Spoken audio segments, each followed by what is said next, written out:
मुझे क्षमा कर दीजिए भैया।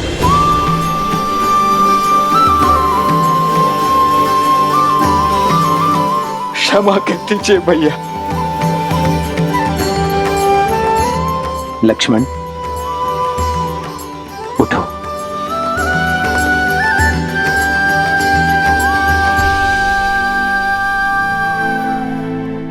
ये सत्य है भैया, आपके निर्णय की अवहेलना करता रहा। आपके त्याग को एक राजा का अभिमान मानता रहा। परंतु सत्य ये भी है भैया कि इतने वर्षों तक प्रति क्षण में आपको देखता भी रहा। इतने वर्ष मंगल में एक प्रवासी की भांति रहकर अभिमान से दूर होकर भी आपने उन्हें स्वयं से दूर होने नहीं दिया भैया। आपका त्याग आपके प्रेम का साक्षी है भैया। राजा का कर्तव्य निभाने के लिए आपने स्वयं को इतना बड़ा दंड दे दिया। प्रजा के कल के सुख के लिए आपने अपने आज के सुख की आहुति दे दी भैया। मुझसे बहुत बड़ी भूल हो गई है भैया, बहुत बड़ी भूल हो गई है, मुझे क्षमा कर दीजिए। नहीं लक्ष्मण,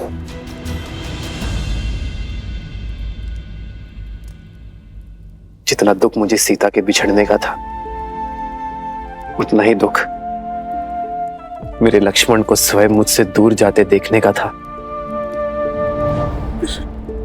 किंतु दुख के साथ साथ एक विश्वास भी था कि मेरा भाई एक दिन मेरे निर्णय को अवश्य समझेगा। वो एक दिन मुझे क्षमा अवश्य करेगा, एक दिन मेरे पास लौटकर अवश्य आएगा। और मेरा विश्वास करो लक्ष्मण, सीता भी सम्मान सहित अयोध्या लौटकर अवश्य आएगी।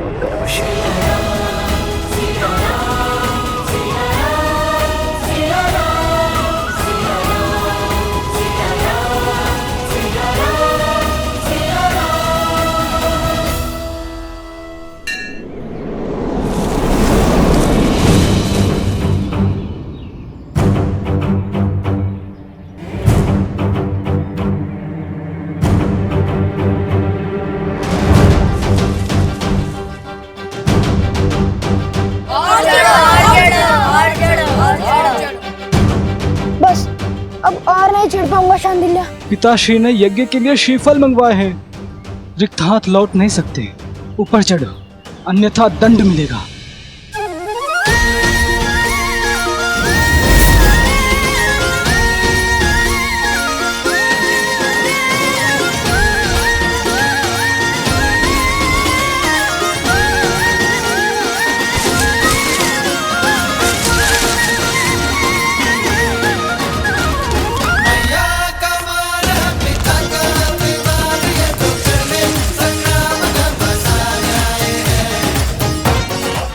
कुमुदनी, कहाँ चले गए ये दोनों?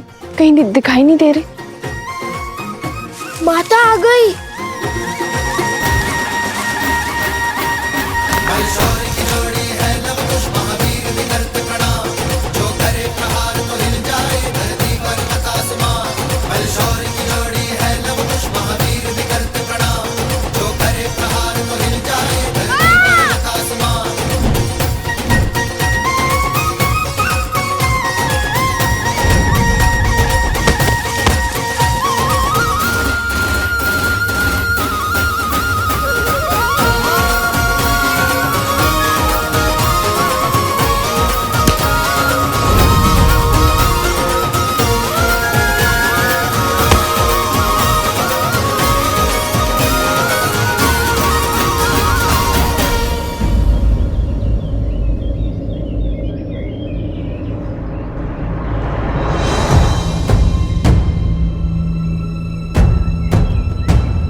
फिर से उद्दंडता कर रहे हो ना तुम लोग?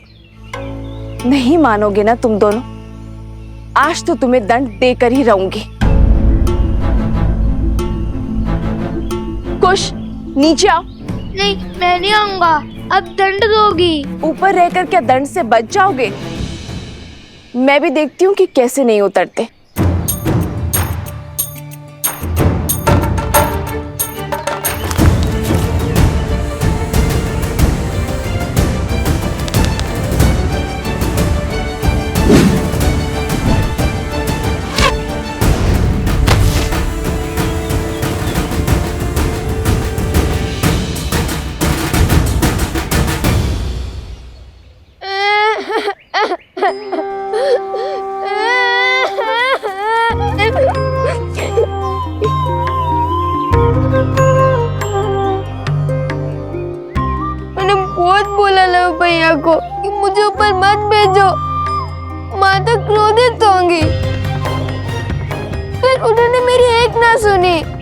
बड़े भैया का आग्रह था, वरना मैं इतना बड़ा दुस्साहस।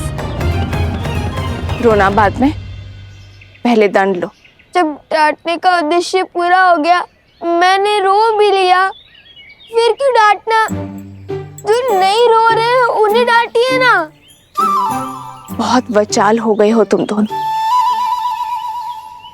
आज संध्या का भोजन तुम दोनों को नहीं मिलेगा। जाओ, यज्ञ में भूखे बैठे रहो।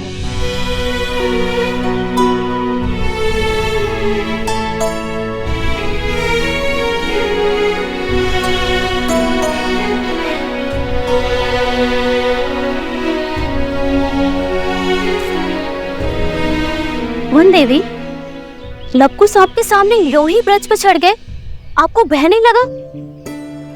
यदि उन्हें कुछ हो जाता तो? माता की सबसे बड़ी पूंजी होती है संतान, और जब माता को अपनी संतान की योग्यता पर संदेह लगने लगे तो समझ जाओ कि उसे संदेह अपनी दी गई शिक्षा और संस्कार पर है। ओम भूर्भुवस्सुः ओम भूर्भुवस्सुः तत्सवितुर्वरेण्यं तत्सवितुर्वरेण्यं भर्गो देवस्य धीमहि भर्गो देवस्य धीमहि धियो यो नः प्रचोदयात्। धियो यो नः प्रचोदयात्।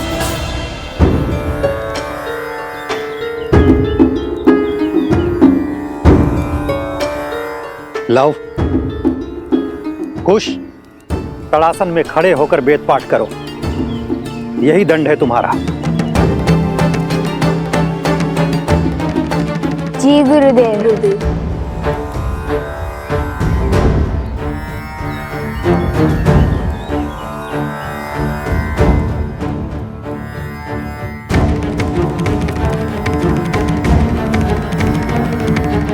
देख रहे हैं लव भैया, कैसे माता और गुरुदेव से हमारी चुगली करके हमें दंड दिलवाकर कैसे मुस्कुरा रहा है ये शांडिल्य। पता नहीं माता का मन बसीचेगा भी या नहीं। मुझे तो अभी से ही भूख लग रही है। और जन पाना है, शांति से वेदों का पाठ करो और करने दो। ओम भूर्भुवस्सुः ओम भूर्भुवस्सुः तत्सवितुर्वरेण्यं भर्गो देवस्य धीमहि भर्गो देवस्य धीमहि धियो यो नः प्रचोदयात्। धियो यो नः प्रचोदयात्। ओम भूर्भुवस्सुः तत्सवितुर्वरेण्यं भर्गो देवस्य धीमहि धियो यो नः। अरे देखो तो, कितनी चींटियां चढ़ गई हैं तुम्हारे पैर पर।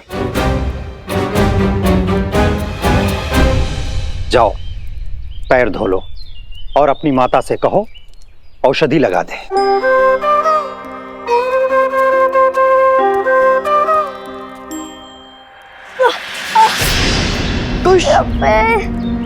भैया सहायता करो। जाओ, सहायता करो। जी गुरुदेव। कुश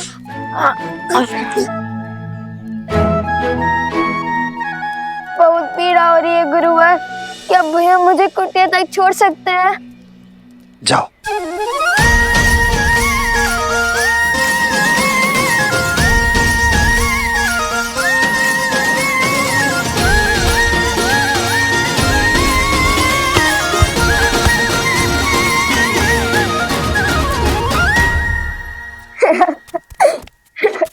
क्या आवश्यकता थी इस स्वांग की? आवश्यकता थी भैया। हमने देखा नहीं शांडिल्य का मुख कैसे उल्लू की भांति उतर गया था।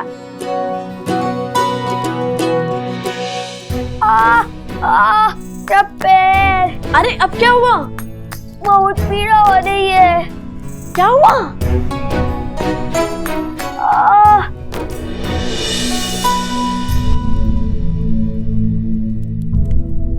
क्या हुआ कुश? कैसे हुआ ये सब? तारासन में खड़े खड़े वेदों का पाठ कर रहे थे, तभी चींटियों ने काट लिया इसे। कितनी पीड़ा हो रही होगी ना। मैं औषधि बनाती हूँ जिससे तुम्हारा कष्ट छूमंतर हो जाएगा।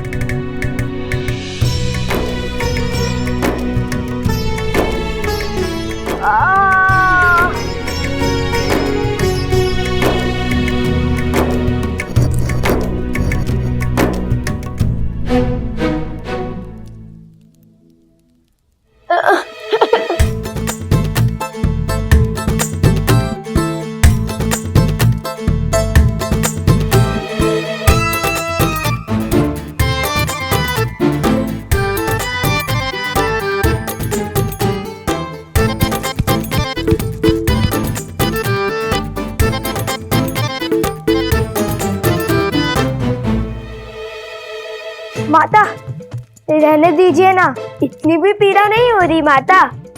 तनिक सी चींटियों के काटने से वीरों को कहाँ कुछ होता है। औषधि रहने दीजिए माता, और भोजन खिला दीजिए, बहुत भूख लगी है। दंड में दया नहीं होती, और जब ऋषि हरित ने अपने पुत्र शांडिल्य को नारियल लेने के लिए भेजा था तो तुम दोनों वृक्ष पर क्यों चढ़े? आज तुम दोनों को अन्न का एक दाना भी नहीं मिलेगा। मुझे लगा आप भूल गई होंगी। अब रोना शुरू मत करना। बताओ लव, तुम दोनों वृक्ष पर क्यों चढ़े?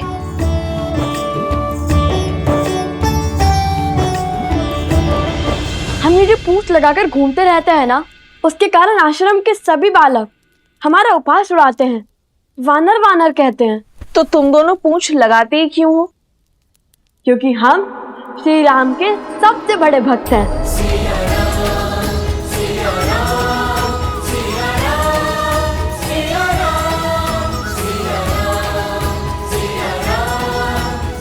हनुमान जी से भी बड़े भक्त हैं।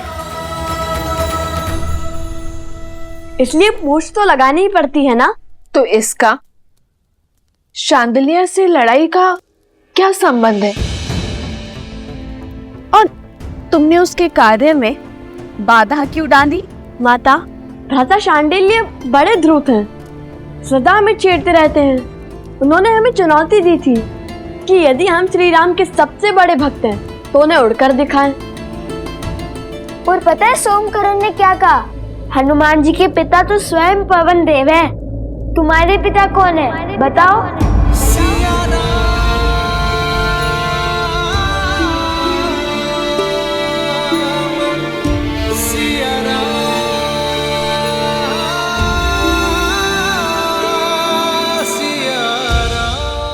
तो तुमने क्या उत्तर दिया? उत्तर तो भैया ने दिया है कि पिता ज्ञान देते हैं और माता संस्कार। हमें तो दोनों ही माता से प्राप्त हुए, तो हमारी माता ही पिता हुए। अब आप बताइए, यदि हमारी माता ही हमारे पिता है तो इसमें समस्या क्या है? हमें तो नहीं है। माता, हम उड़ तो नहीं पाए, पर वानरों के बाती वृक्ष पर चढ़कर नारियल अवश्य तोड़ लाए हम, है ना भैया? तो हुए ना हम श्री राम के सबसे बड़े भक्त।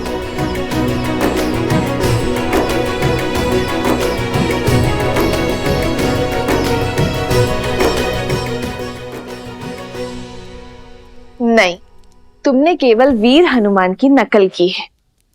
चलो बैठो। उनसे बड़ा भक्त बनने के लिए बहुत समय और बहुत तपस्या लगेगी।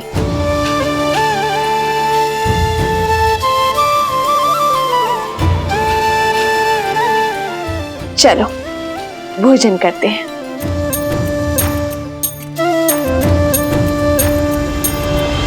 किंतु भोजन करेगा केवल लव।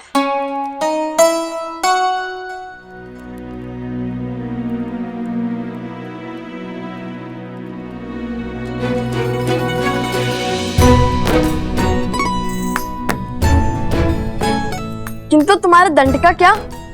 तुम भोजन नहीं खा सकते। मैंने तो सिर्फ मुंह खोला था, किंतु ग्रास तो माता ने खिलाया है।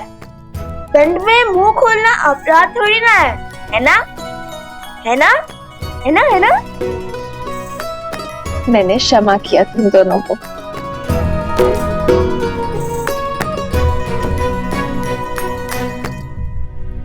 माता, जब हम राजा राम से मिलेंगे ना, तो उन्हें अवश्य बताएंगे कि हम हनुमान जी की भांति वृक्ष पर चढ़ सकते हैं, भांति भांति के कर्तव्य दिखा सकते हैं।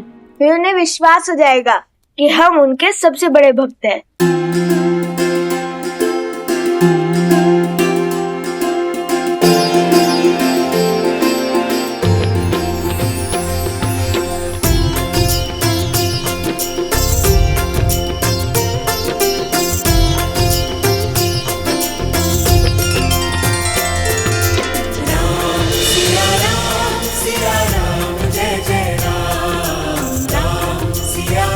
बस आस है तो उस दिन की जब ये आपसे मिलेंगे अपने पिता और आराध्या से।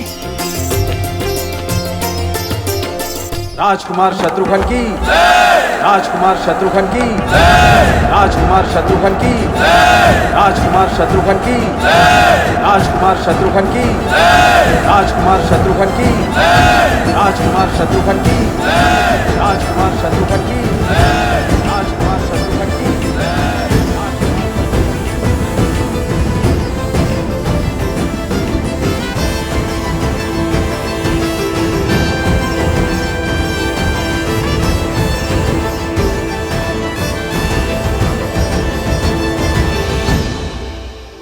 राजकुमार शत्रुघ्न नहीं, मधुपुरी का राजा शत्रुघ्न कहो।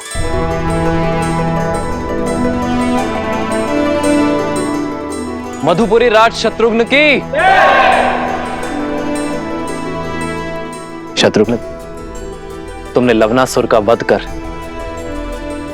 असुरी सोच के प्रसार पर विराम लगाया है।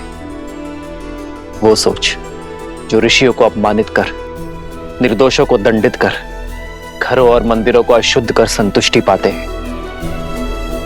बीते 12 वर्षों में आप चारों भाइयों ने समस्त आर्य भूमि में प्रशंसा और सम्मान अर्जित किया है। अब समय आ गया है कि रघुवंश का सूर्य ध्वज पूरी सृष्टि में लहराए, जिसे देख हर असुर और आसुरी सोच भयभीत हो जाए। और इस सपने को पूरा करने के लिए हमें रासु यज्ञ करवाना चाहिए भैया।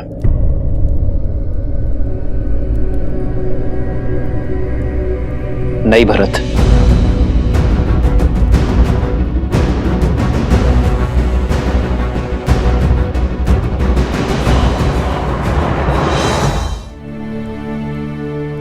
राजसूय यज्ञ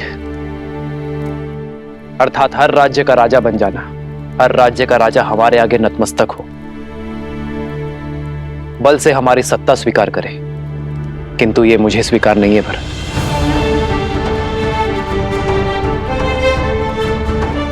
रामराज्य का लक्ष्य है कि हर कोई मन से स्वतंत्र अनुभव करे, मन से मुक्त अनुभव करे। किसी का राज्य छीनकर मैं धर्म का प्रतीक अयोध्या का पावन ध्वज नहीं लहरा सकता भरत। जिस राज्य का राजा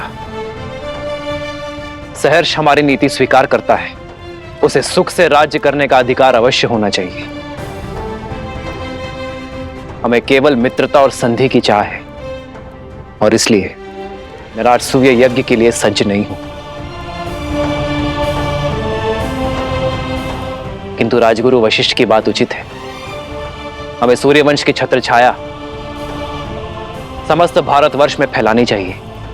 भैया, किंतु ये होगा कैसे? अश्वमेध यज्ञ से।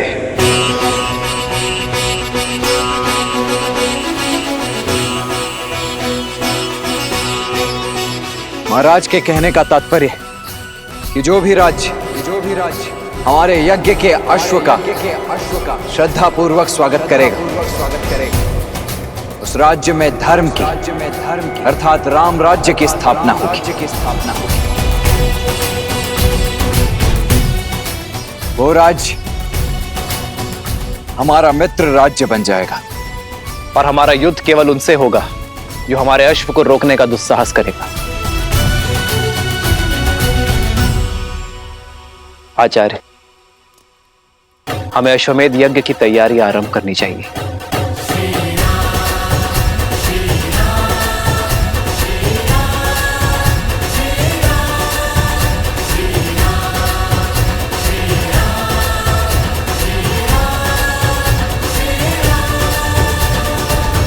कहने का तात्पर्य कि जो भी राज्य हमारे यज्ञ के अश्व का श्रद्धा पूर्वक स्वागत करेगा,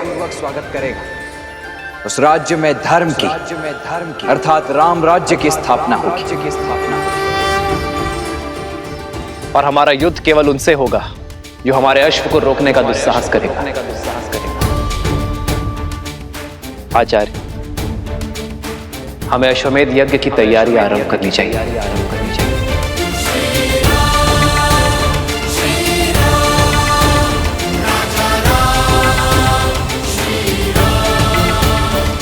चंद्रबाहु, बानासुर, राम अश्वमेध यज्ञ कर रहा है।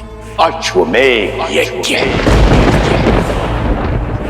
अपने राम राज्य का प्रचार कर रहा है, किंतु मैं ऐसा नहीं होने दूंगा। इसलिए चंद्रबाहु, मेरे पुत्र, ऐसी युक्ति लगाओ कि राम का ध्यान भटक जाए, वो ये यज्ञ संपन्न न कर सके। और तब तक मैं बानासुर के साथ सीता को अयोध्या लाने का षड्यंत्र रचता हूं। स्मरण रहे, हारे हुए सन्यासी के लिए समाज में न तो क्षमा है और न ही स्थान। सन्यास लेकर सिया राम ने मुझे हराया था। अब मैं सन्यास की वही डाल उनसे छीन कर उन्हें मात दूंगा। उनकी गरिमा, उनका सम्मान जला दूंगा। मैं ये अश्वमेध यज्ञ कभी नहीं होने दूंगा, कभी नहीं। सिया राम!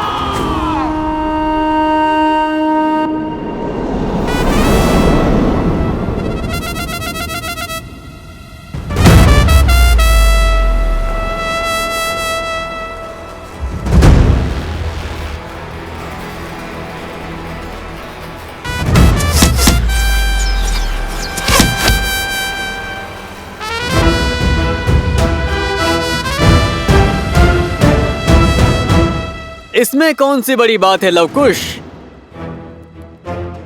ये तो साधारण विद्यार्थी भी कर पा रहे हैं। यदि सत्य में तुम धनुर्धारी हो, श्री राम जी के सबसे बड़े भक्त हो, तो मेरी चुनौती पूरी करो।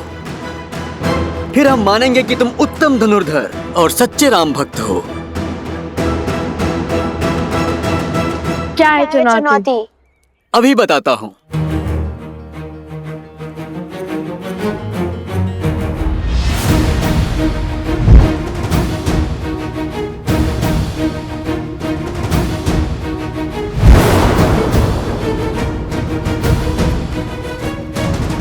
तुम्हें इन मटकों को भेदना है।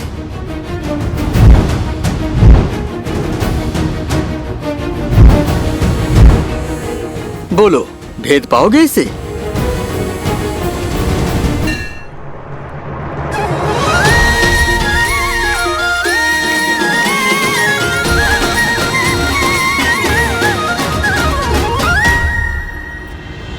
इतनी सरल चुनौती, लगता है द्वेष की अग्नि धीमी पड़ने लगी है।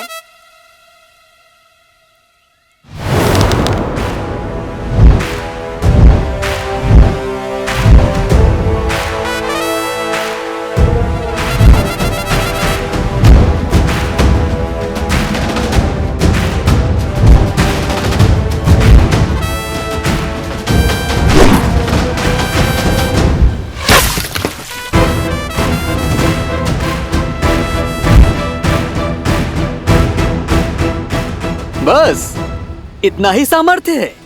बंधु, तुम बहुत अधीर हो, पूरी बात नहीं सुनते।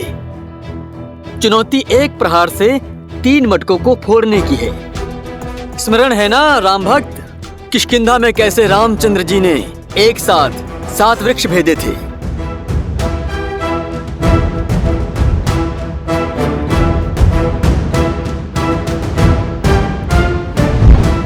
तुम भी अधीर हो, शीघ्र प्रसन्न हो जाते हो भ्राता शांडिल्य। ये चुनौती हम पूर्ण तो करके ही रहेंगे।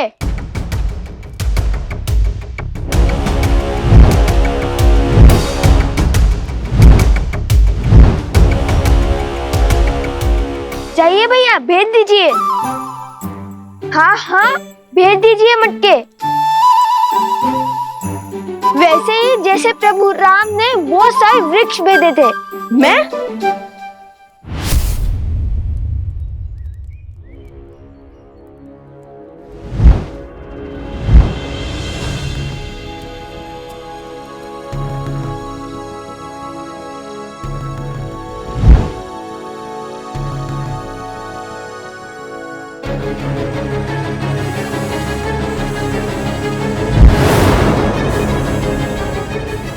रुको रुको, वहां से नहीं, तीनों मटकों को यहाँ से भेजना है। यहाँ से, जहाँ पे मैं खड़ा हूँ, बाण यहाँ से चलाना है।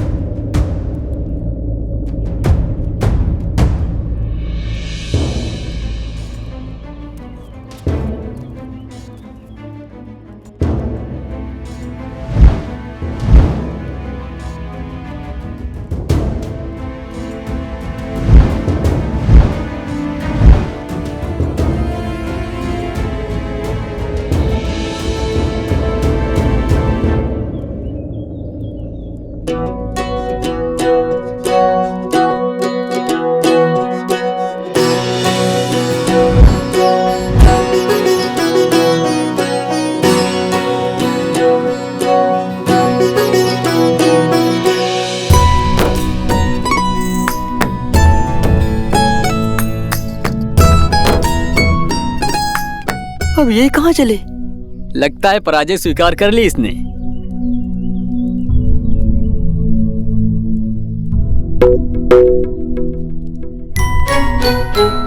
ओह, समझ गया।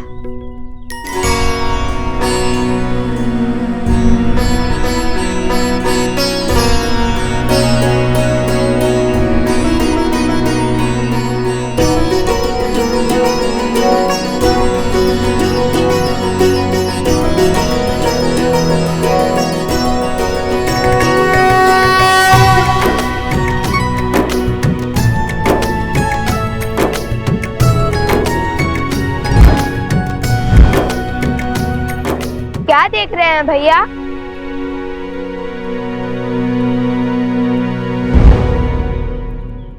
यही कि राम नाम से हर कठिन कार्य सरल हो जाता है। ध्यान से देखो।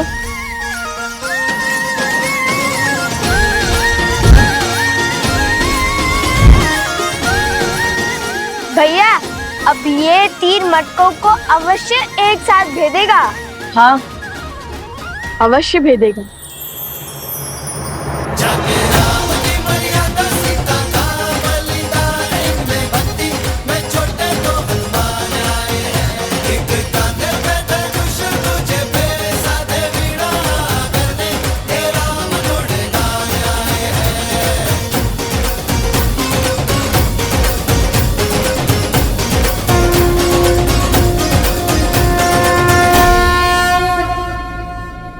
हमारे मित्रों को हमारी राम भक्ति पर संदेह है।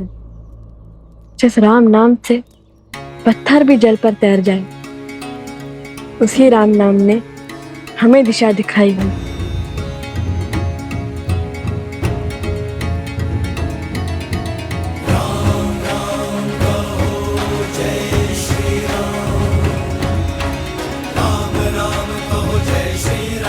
राम राम। सर पे हो रघुवर का हाथ तो हर दुविधा आसान होगी। तुम वीर पुरुष, तुम पराक्रमी, तुम मर्यादा के हो स्वामी, साथ तुम्हारा इस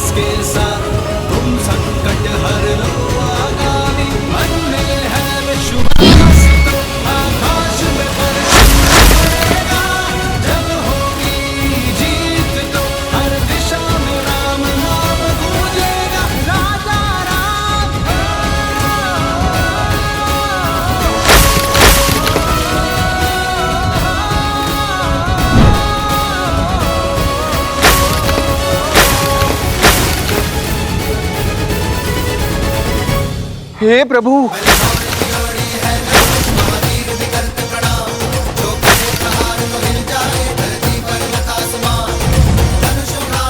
अरे कोई रोको, उस तीर को देखो।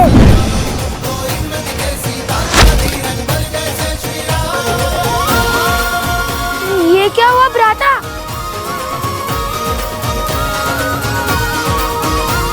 अरे मटके! कितना जल बह रहा है। कोई रोको इस तीर को, सारा पानी बह रहा है।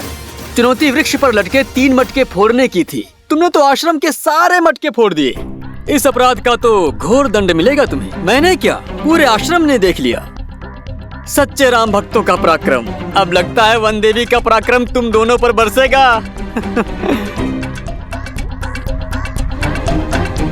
लव कुश, लो आ गई तुम्हारी माता, अब आनंद आएगा। अब क्या उत्तर देंगे माता को?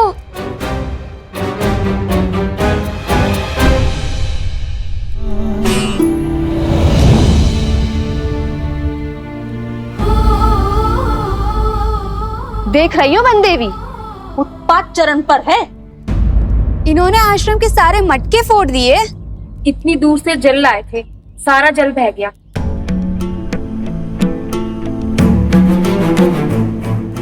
लवकुश, ये कैसी उद्दंडता है? क्यों किया तुम दोनों ने ऐसा? उत्तर दो। ये कैसा खेल था? जो भी हुआ उसका उत्तरदायित्व हमारा है, परंतु ये कोई खेल नहीं था, चुनौती थी। गुरु भ्राता शांडिल्य ने कहा था। वन देवी, मैंने केवल 3 घड़े कहे थे फोड़ने के लिए, सारे नहीं। आप चाहे तो इनसे पूछ लीजिए। हाँ वन देवी, बात 3 घड़ों पर ही लक्ष्य साधने की हुई थी। लवकुश, माता वो शक्ति अधिक लग गई। तुम्हारी इस अधिक शक्ति के कारण आश्रम में एक भी बूंद जल नहीं है। अब तुम दोनों का यही दंड है कि तुम दोनों पूरी रात्रि जागकर आश्रम के परिवार वालों के लिए नदी से जल भरकर लाओगे।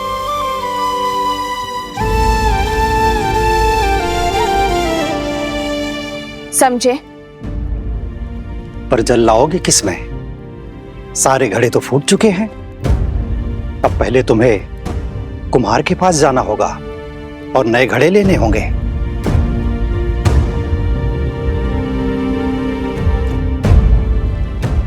जी माता।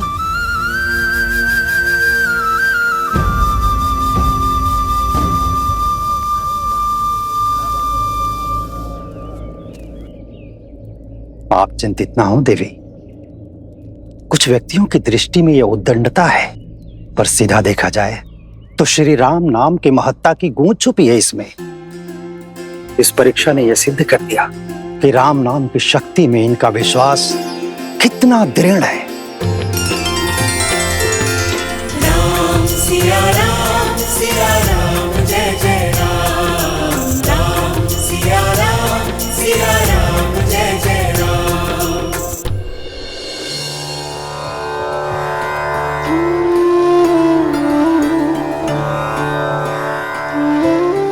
ये लो, ये भी ले जाओ। हम तो केवल 3 जीव हैं। इतने अनाज की आवश्यकता नहीं है हमें, इसे सब में बांट दो। और वैसे भी आश्रम पर जो संकट आया है उसके दोषी मेरी संतान ही तो है। किंतु ये कुमुदनी, ये कोई उपहार या उपकार नहीं है, मेरी क्षमा याचना है।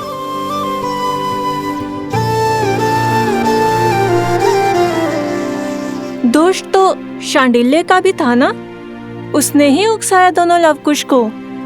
और फिर बड़े होने के नाते उसका उत्तरदायित्व भी तो अधिक है। दंड केवल लवकुश को क्यों वन देवी? नहीं कुमुदनी, शांडिल्य का दोष नहीं है। वो तो केवल अपने माता के वियोग से दुखी है। लव कुश को अपनी माता के साथ देखकर कहीं ना कहीं उसके मन में ईर्ष्या होती है, जो कदाचित उसे भी ज्ञात नहीं है। इसीलिए तो वो सदा उनके साथ स्पर्धा करता रहता है। ये लव कुश का कर्तव्य है कि वो शांडिल्या के दुख को समझे, उसे सहानुभूति दे और प्रेम से उसे अपना मित्र बनाए। एक बात कहूं वन देवी, जितनी कठोरता के साथ आप लव कुश को जीवन का पाठ पढ़ाती हैं, वैसे कोई भी माता अपनी संतान को नहीं सिखाते। आप तो उन्हें ऐसे सज्ज कर रही हैं जैसे उन्हें कहीं का राजा बनना है।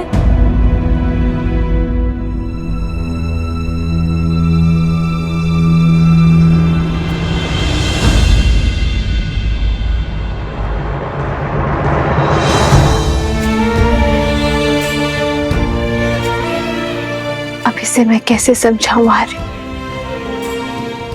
कि एक रानी केवल प्रेम रूपी माता नहीं बन सकती। मेरे कंधों पर अपने पुत्रों को पिता के समरूप बनाने का भार भी तो है ना आर्य, ताकि कल को वो पूरी निष्ठा के साथ अयोध्या के सिंहासन और प्रजा के मन पर राज कर सके।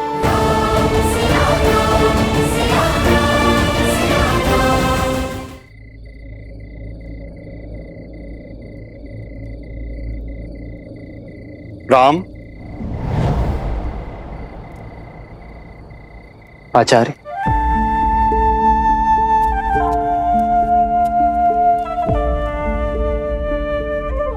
प्रणाम आचार्य। कल्याण। आचार्य, आप रुक क्यों गए?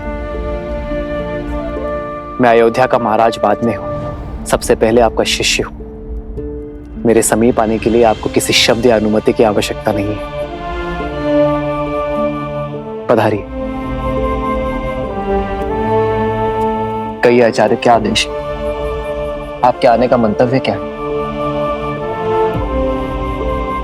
विराजी। नहीं राम, तुम्हारा कर्तव्य केवल राज्य की सीमा का विस्तार ही नहीं है, तुम पर राज्य की स्थिरता, शांति, सुख और समृद्धि का भार भी है। और ये वनवासी सा जीवन इस समस्या का समाधान नहीं है वत्स। जानता हूं गुरुवर, इसलिए तो अश्वमेध यज्ञ करवा रहा हूं। यह जानते हुए भी कि बिना पत्नी के यज्ञ संपूर्ण नहीं हो सकता। राम, इस राज को एक सक्षम राजा ही नहीं, सर्वश्रेष्ठ उत्तराधिकारी भी चाहिए। ये भी तुम्हारा ही कर्तव्य है। और उसके लिए तुम्हारे साथ तुम्हारी अर्धांगिनी का होना अनिवार्य है। कहो, क्या होगा इस समस्या का समाधान? क्या दे पाओगे अयोध्या राज को उसकी महारानी?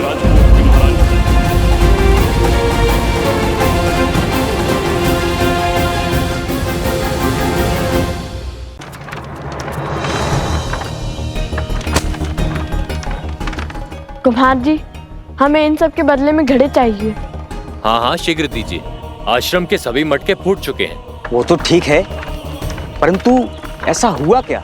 कोई भूचाल आया था कि आश्रम के सारे घड़े एक ही दिन में टूट गए? भूचाल ही समझिए। कुछ उद्दंडी बालकों ने उपद्रव मचा रखा है आश्रम में। नए घड़े तो मिल जाएंगे, पर उनके बदले इतना अनाज चला गया। अब खेतों में और अधिक परिश्रम करना पड़ेगा। हाँ बहन, इस वर्ष की फसल बहुत ही परिश्रम मांगेगी। बालकों की उद्दंडता पर अंकुश रहना चाहिए। कब समझेंगे कि जब कोई बिना विचार किए कार्य करता है तो परिणाम पूरी समाज को भुगतना पड़ता है।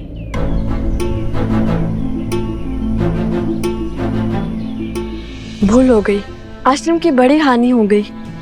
अब सबको आश्रम में हमारे कारण और परिश्रम करना होगा। हमें भी तो नदी तक जाना है और पूरी रात्रि जल भरना होगा। मुझे हमारे परिश्रम की चिंता नहीं है, वो तो हम कर ही लेंगे। मुझे चिंता है माता की, हमने उनका मन दुखाया है। न जाने वो हमें क्षमा करेंगे भी या नहीं।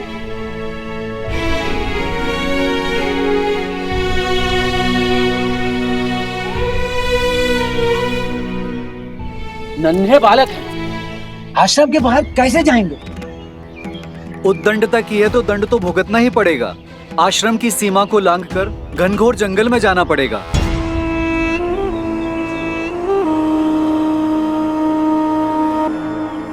आज नहीं तो कल कोई तो इस आश्रम की सीमा लांघेगा ही, और उसे सीढ़ी बनाकर मैं पहुंचूंगा सीता तक।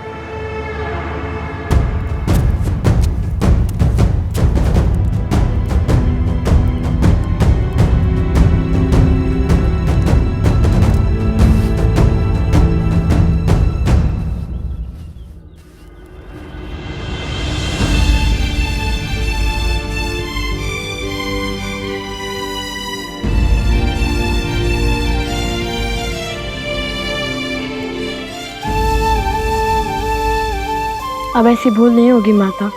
हमें आशीर्वाद दे कि हम अपना प्रायश्चित पूर्ण कर सके।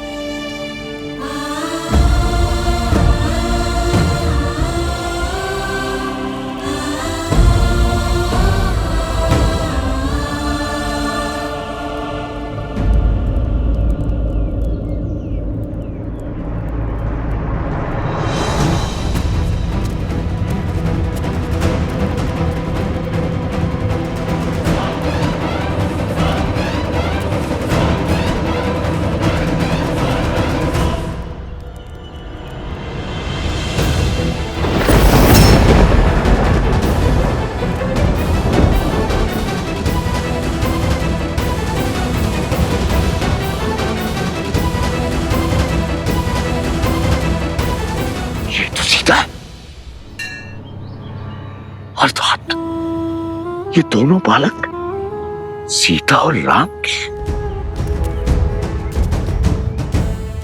अद्भुत, अद्भुत।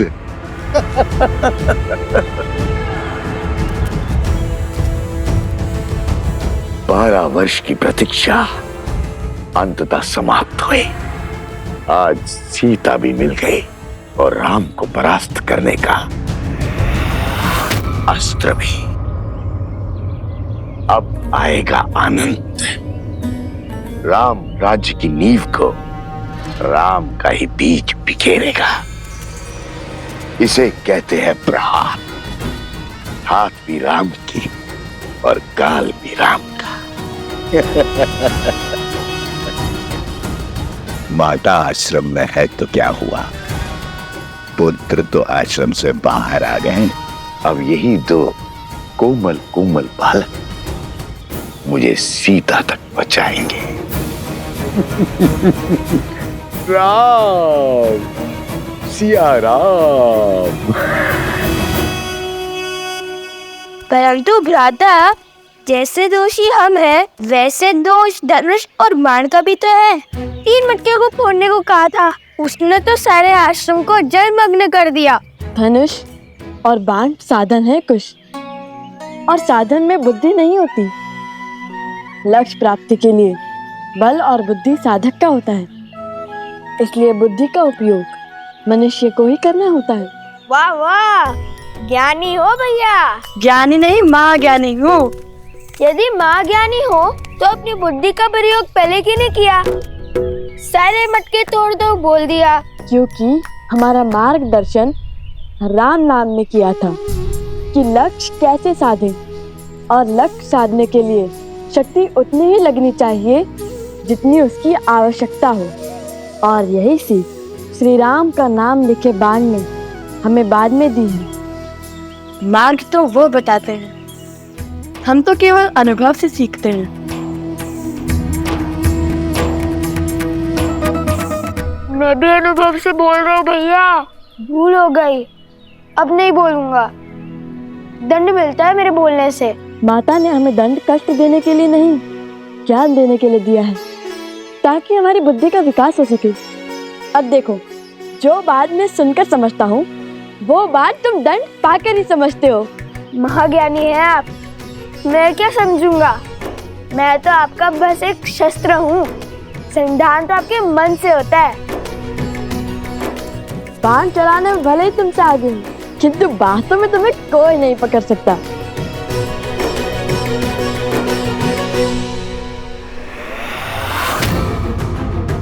सीता तक पहुंचना है तो उसके पुत्रों को वश में करना होगा।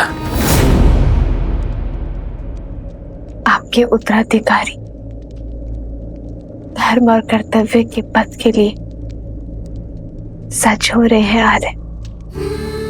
दोनों जितने नटखट हैं उतने ही पराक्रमी भी हैं। अपने पिता की मर्यादा और पूर्वजों के मान का भार उठाने के लिए शीघ्र ही तैयार होंगे आपके लवकुश।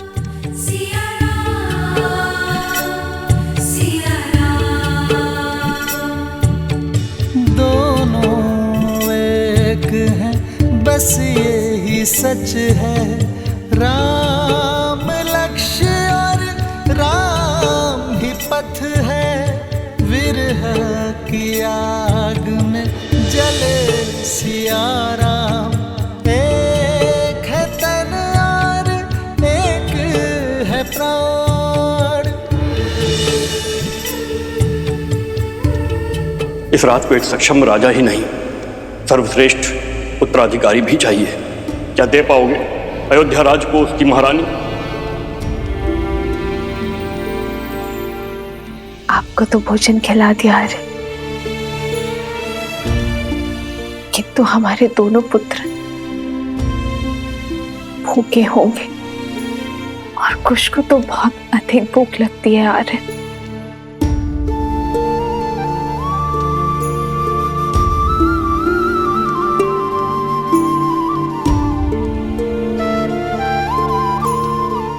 माना संतान की दिशा और दशा माता की कठोरता निर्धारित करती है, किंतु फिर भी उन्हें इस समय वन में भेजना उचित नहीं था। वन देवी,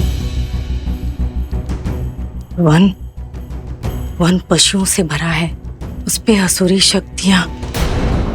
लवणासुर अवश्य मर चुका है, परंतु अभी भी असुरी शक्तियां आश्रम के चारों ओर मंडरा रही है, अवसर की प्रतीक्षा में।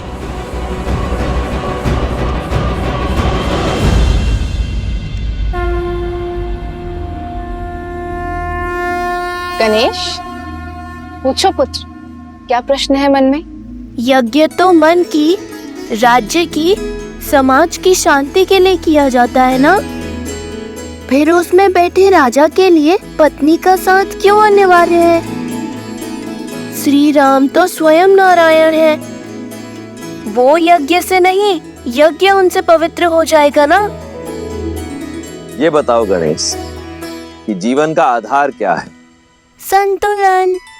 तुम्हारा उत्तर सर्वथा उचित है गणेश। ये संसार, ये प्रकृति संतुलन पर ही आधारित। जैसे दिन को संतुलित करती है रात्रि, बुराई को संतुलित करती है अच्छाई, वैसे ही पुरुष को संतुलित करती है स्त्री। किसी भी यज्ञ का उद्देश्य और फल तभी प्राप्त होता है जब उसमें दी गई आहुति संतुलित। इसीलिए यज्ञ में या जीवन में पुरुष के साथ स्त्री का होना आवश्यक ही नहीं, अनिवार्य भी है।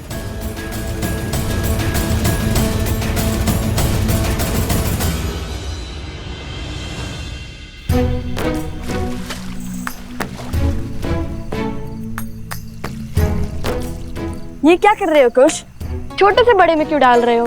समय व्यर्थ कर रहे हो। समय व्यर्थ नहीं भैया, जल की मात्रा की गिनती का माप बना रहा हूँ। माप है तो सही, चट्टान, सिर, पाँव, मुंड। नया माप भ्राता, नया माप। नया माप का समय है और ना ही उसकी आवश्यकता। तुम समय व्यर्थ कर रहे हो। पात्र भरो, हम यहाँ दंड स्वरूप आए, जल क्रीड़ा करने नहीं। क्या भैया, दंड तो पूरा कर रहे हैं ना? अब ऐसा भी बंधन नहीं था कि दंड भोगते भोगते थोड़ा सा आनंद और अभ्यास भी ना किया जाए। अभ्यास ठीक है, परंतु आनंद करने में यदि समय व्यर्थ करोगे तो कैसे होगा? अभी हमें सरोवर से आश्रम के कितने चक्कर लगाने हैं? 25, 26।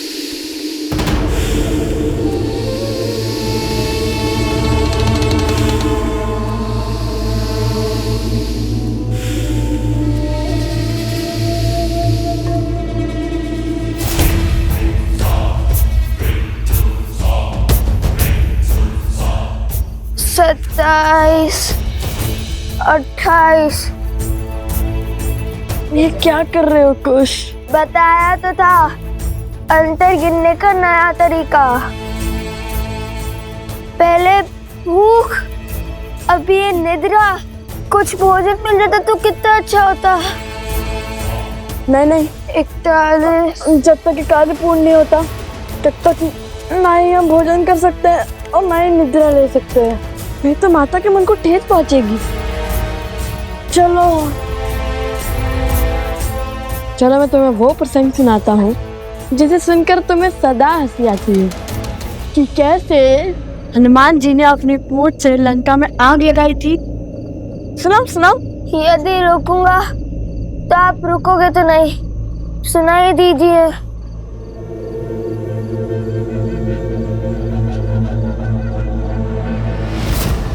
कुछ संभाल के चलो।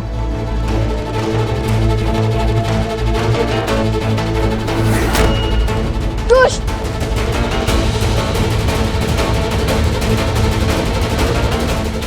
बस अब ये बड़ा बालक भी सो जाए। कुछ जागो, ये सोने का समय नहीं है। उठो कुछ।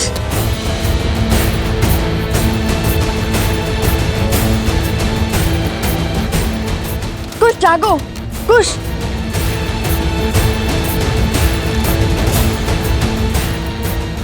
कुछ जागो।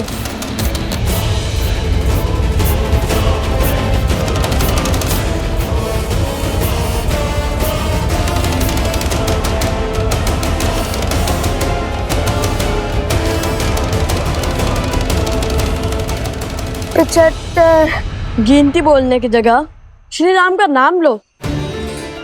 भूख भी मिट जाएगी और निद्रा भी। चलो बोलो राम। श्री राम।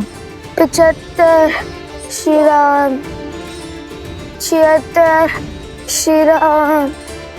केवल श्री राम। केवल श्री राम। केवल श्री राम। केवल श्री राम। श्री राम। श्री राम। श्री राम। श्री राम। श्री राम। श्री राम। श्री राम। श्री राम। श्री राम।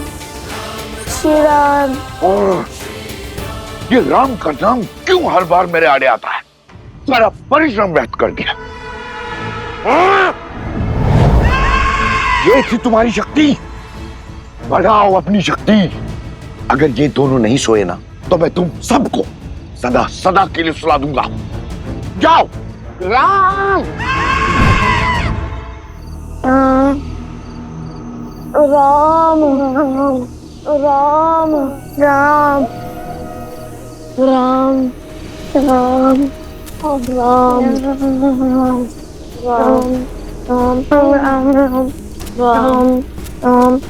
राम राम।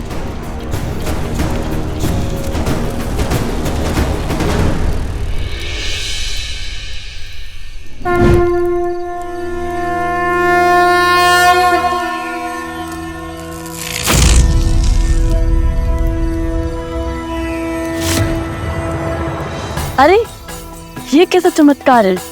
आश्रम में प्रवेश करते ही निद्रा छूमंतर हो गई। लग रहा है जैसे निद्रा आ ही नहीं रही थी। अरे तुम जल ले भी आए?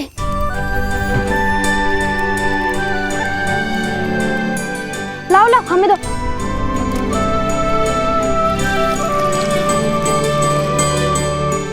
तुम दोनों ठीक तो हो ना? बहुत वीर हो। लव, कुश, पर इतना जल आश्रम के लिए पर्याप्त नहीं होगा, और जल की आवश्यकता होगी। तो क्या वन देवी के पुत्र थकते नहीं हैं?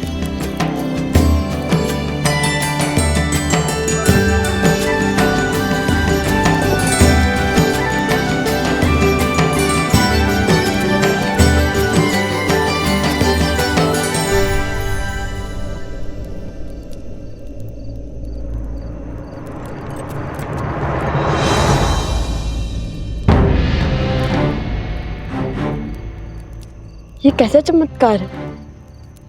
आश्रम की सीमा के बाहर निकलते ही निद्रा आने लगती है और भीतर आते ही निद्रा छूमंतर हो जाती है। बात तो उचित है भैया, लेकिन अब क्या करें? केवल श्री राम का नाम लेते हुए ही आगे बढ़ते रहे क्या? नहीं नहीं, हम राम भक्त हैं। हम वो करेंगे जो श्री राम करते, अपने ज्ञान और अपनी बुद्धि का प्रयोग। और मेरे ज्ञान के अनुसार ये कोई असुरी माया है जो आश्रम के भीतर प्रवेश नहीं कर पा रही।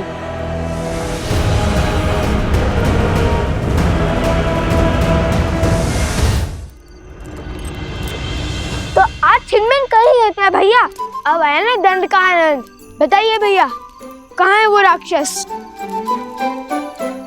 जो दिखेगा ही नहीं उस पे लक्ष्य कैसे साधोगे?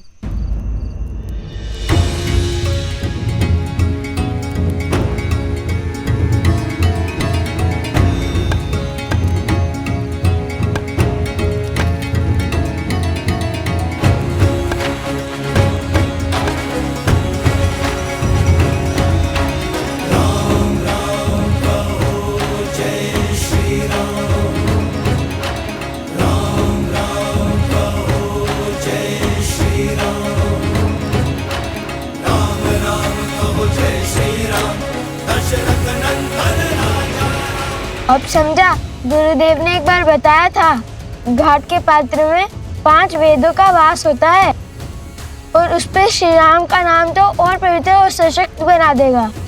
इसमें माया प्रवेश नहीं कर सकती लव भैया। लव भैया, उचित समय पर उचित पद स्मरण आता है आपको, इसलिए तो मैं आपका अनुसंधान करता हूँ।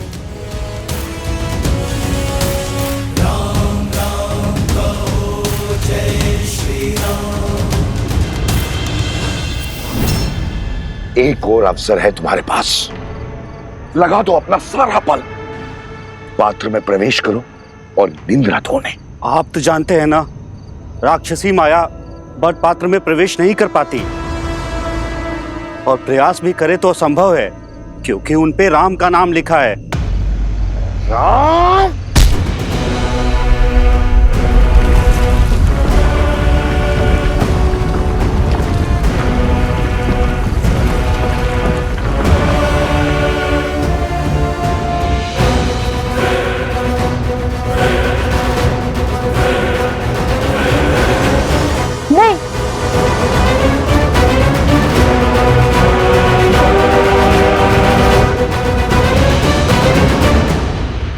अवसर है तुम्हारे पास, पात्र में प्रवेश करो और निंद्रा धोने। प्रयास भी करे तो असंभव है, क्योंकि उन पे राम का नाम लिखा है। राम?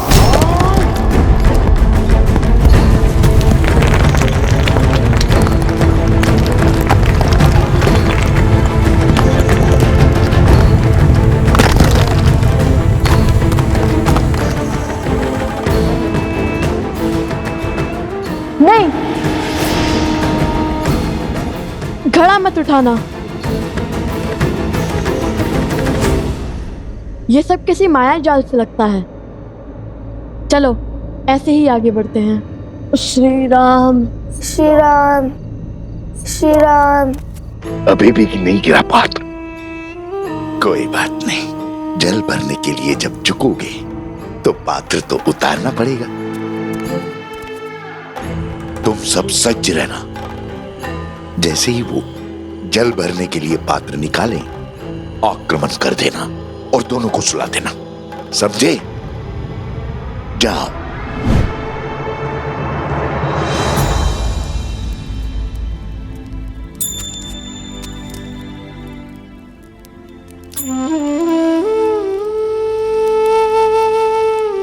जानता हूं तुम्हारे मन में क्या चल रहा है, लव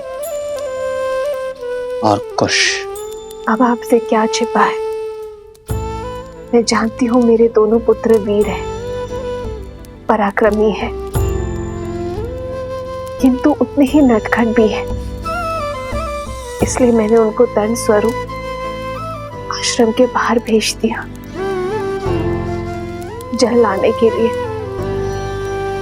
अंधकार है और असुरी माया पूर्णतः नष्ट नहीं हुई अब। क्या मैंने उचित किया? कोसल राज्य का भविष्य हैं वो दोनों, पराक्रमी तो होंगे ही। नाविक की योग्यता की पहचान चक्रवात में ही होती है, स्थिर जल में नहीं वन देवी। तुम्हारे पुत्रों ने आश्रम में रहकर बहुत कुछ सीखा है, किंतु अब समय है बाहर के संसार को जानने का, उसे समझने का।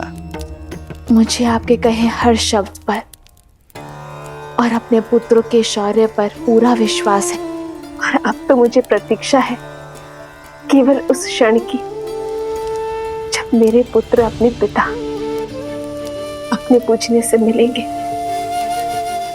प्रभु श्री राम से मिलेंगे। तथास्तु। और लव कुश की चिंता छोड़ दो वन देवी। अपने पिता और माता की भांति उनमें भी हर संकट का हल खोजने का सामर्थ्य है।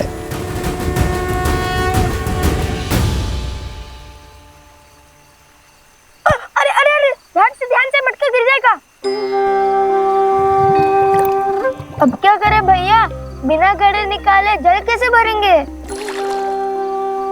मटके तो नहीं उतार सकते, ऐसे ही प्रयास करते हैं। यही एक मंत्र है जिससे असुरी शक्तियों से हम सुरक्षित रह सकते हैं। घड़े में वो प्रवेश नहीं कर सकते हैं। भैया ऐसे तो कितने दिन लग जाएंगे आश्रम में जल भरते भरते?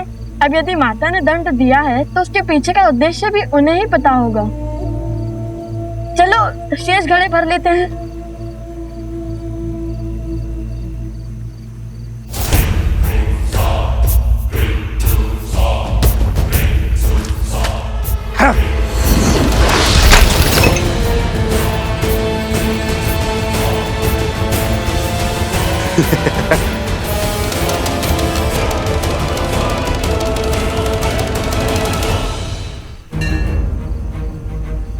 यहाँ अवश्य ही कोई असुरी माया है जो हमें रोकना चाहती है।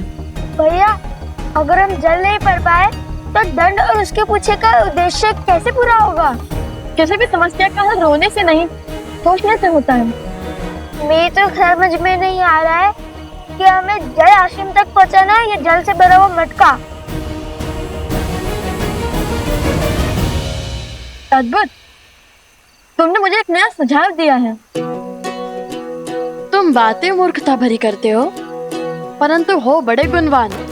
ऐसा क्या कहा मैंने? अब कुछ ही क्षणों में ये अपना गड़ा उतारेंगे, तुम तभी उन पे आक्रमण करना। तुमने कहा कि हमें जल आश्रम तक पहुंचाना है, अब चाहे वो घड़े में हो या नहीं। मुझे तो कुछ समझ में नहीं आया भैया। जो भी करे पर ऐसा कुछ मत कीजिए कि माता फिर से रुष्ट ना हो जाए।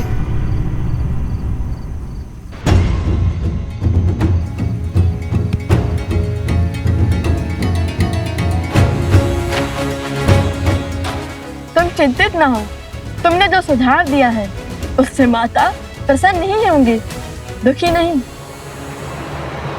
तो बोलो जय श्री राम, जय श्री राम, जय श्री राम, जय श्री राम, जय श्री राम, जय श्री राम।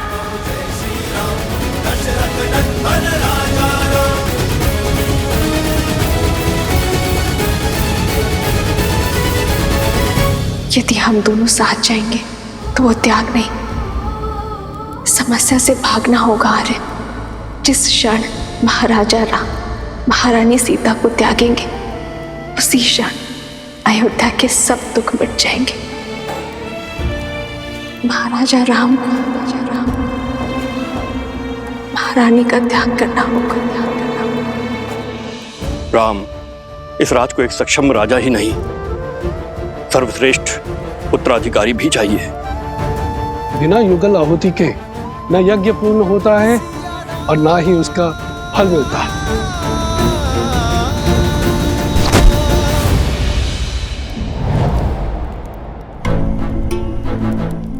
हनुमान,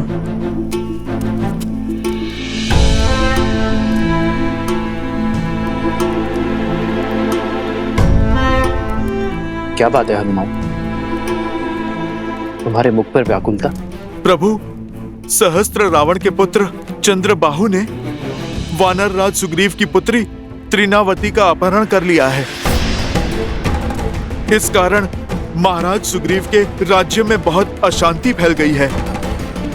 इस विपदा से निपटने के लिए महाराज सुग्रीव आपका परामर्श और आपकी सहायता चाहते हैं।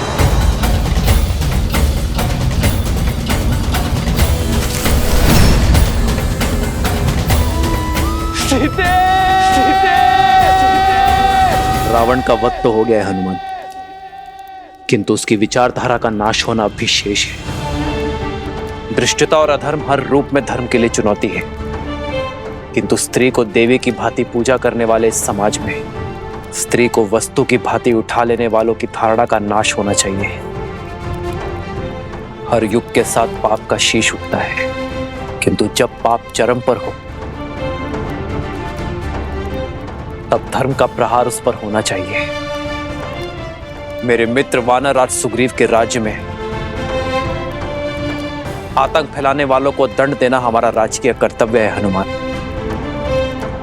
और एक मित्र होने का परम धर्म भी। युद्ध की तैयारी करो हनुमान, धर्म के पथ पर चलने का समय आ गया है। संसार में बुरी सोच फैलाने वालों का अंत आवश्यक है। मेरे मित्र वानर राज सुग्रीव से कह दो कि उनका ऋण जो मुझ पर है उसे मैं चुका तो नहीं पाऊंगा, किंतु ये राम अपना मित्र धर्म निभाने अवश्य आएगा।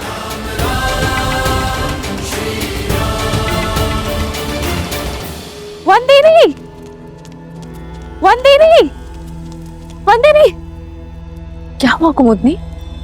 पूछे मत, आइए देखिए क्या किया है आपके लवकुश ने। अब क्या कर दिया लवकुश ने? देखिए।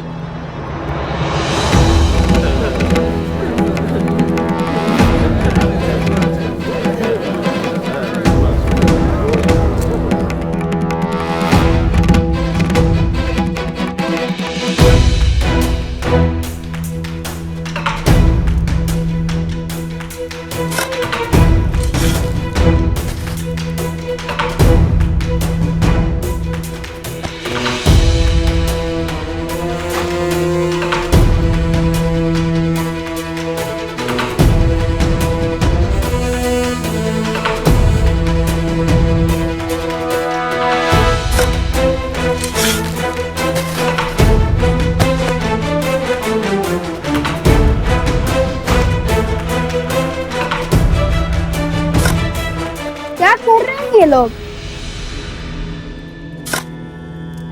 लव कुश, ये जल भरने के स्थान पर क्या कर रहे हो तुम दोनों? यहाँ आओ, और ये सर पर मटके। सब बताते हैं माता, सब बताते हैं, बस कुछ क्षण रुक जाइए।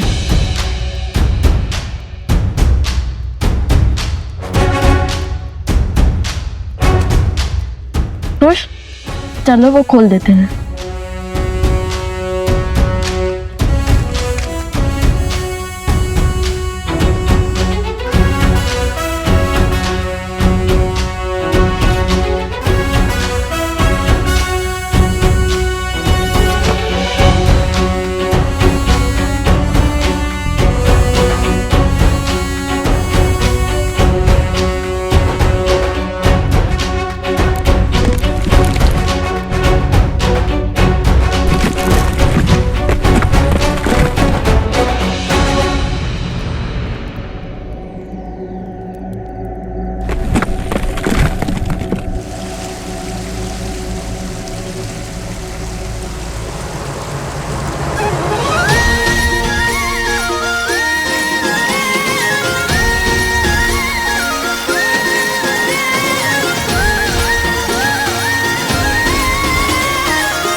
क्षण भर पहले जल की एक बूंद नहीं थी, और अब देखो पूरी की पूरी नहर बन गई है।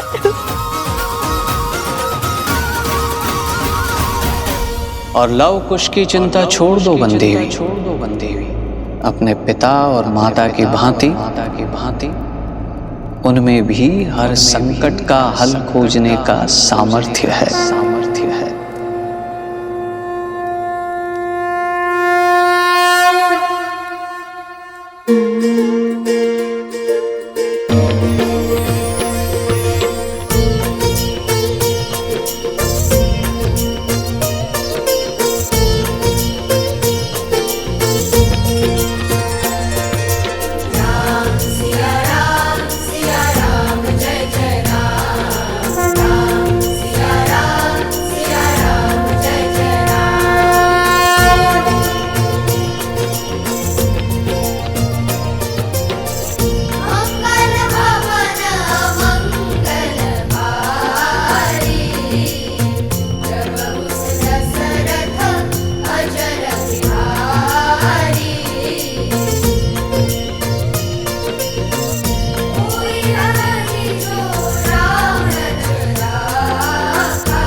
माता, पता है भैया ने क्या सोचा कि नदी के पास जाने से अच्छा नदी को यहाँ भी बुला दिया जाए। अब इस आश्रम में किसी को भी जल की समस्या नहीं होगी, चाहे कोई बालक कितने भी मटके की ना फोड़ दे।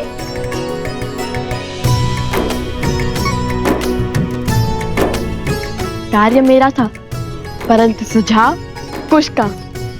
जानती है माता, हमारी प्रेरणा कौन सा प्रसंग बना? जब नल और नील ने राम नाम लिखकर लंका तक सेतु बनाया था, तो हमने सोचा जब राम नाम का पत्थर सागर में तैर सकता है, तो राम नाम का फावड़ा नदी के लिए मार्ग क्यों नहीं बना सकता?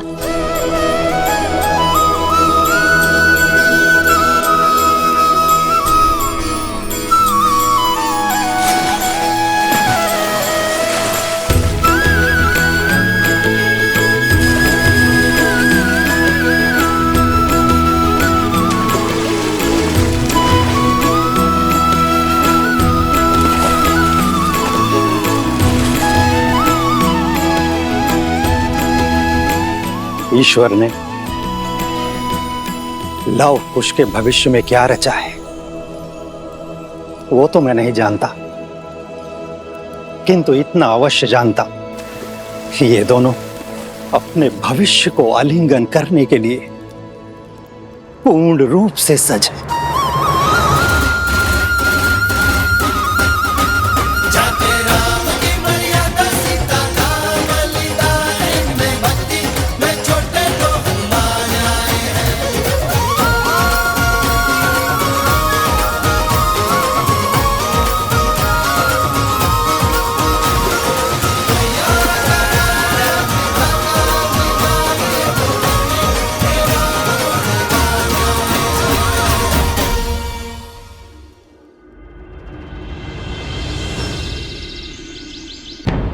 माना कर्तव्य महत्वपूर्ण है राम, परंतु अश्वमेध की घोषणा करके उसे रोक देना अशुभ भी है और अपयश कारक भी।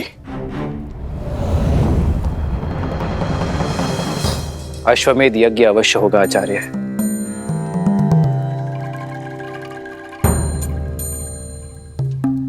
अभी मैं युद्ध में जा रहा हूं आचार्य, किंतु मेरे युद्ध से लौटते ही ये यज्ञ आरंभ होगा।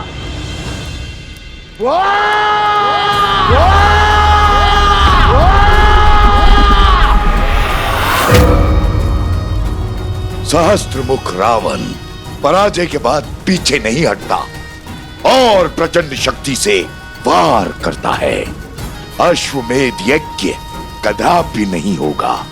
राम राज्य कभी स्थापित नहीं होगा। पिताश्री, चंद्रबाहु ने आपकी आज्ञा का पालन कर सुग्रीव की पुत्री तृणावती का अपहरण कर लिया है।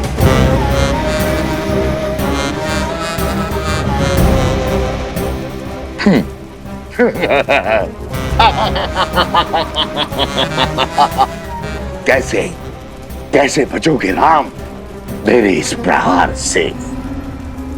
अब राम को सुग्रीव की सहायता के लिए जाना होगा और अयोध्या अश्वमेध यज्ञ से वंचित रह जाएगी। और राम के जाते ही हम अपनी शक्ति से उसकी प्रजा में पुनः धर्म की स्थापना कर देंगे।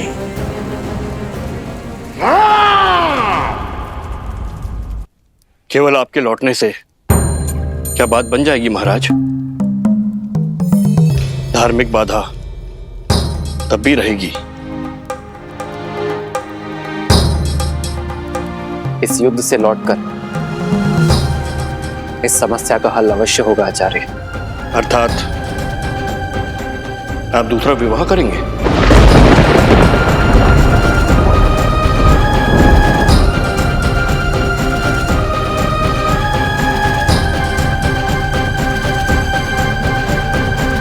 रघुकुल रीत सदा चली आई, प्राण जाए पर वचन न जाए।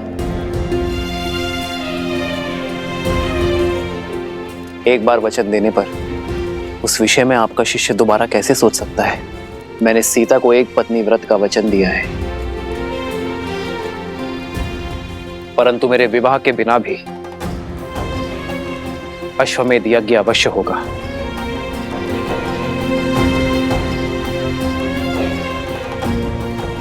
राजा का सपत्नी यज्ञ में बैठना आवश्यक है ना? मैं युद्ध से लौटते ही भरत को अयोध्या का महाराज घोषित कर दूंगा।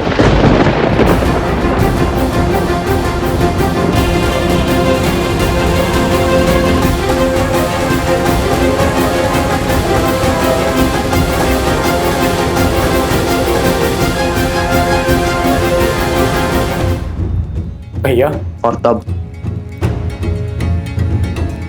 भरत अपनी पत्नी के साथ यज्ञ की वेदी पर भी बैठेगा और अयोध्या का महाराज होने के नाते अपना दायित्व भी निभाएगा।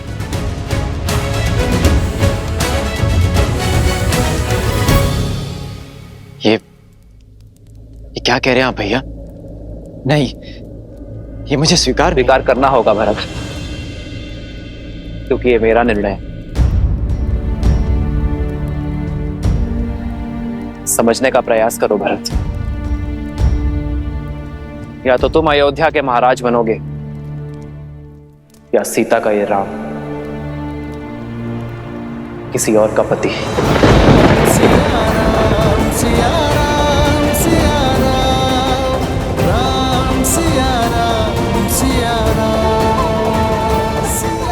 और मेरा चयन तुम जानते हो भरत, मैंने एक पत्नी व्रत धारण किया है।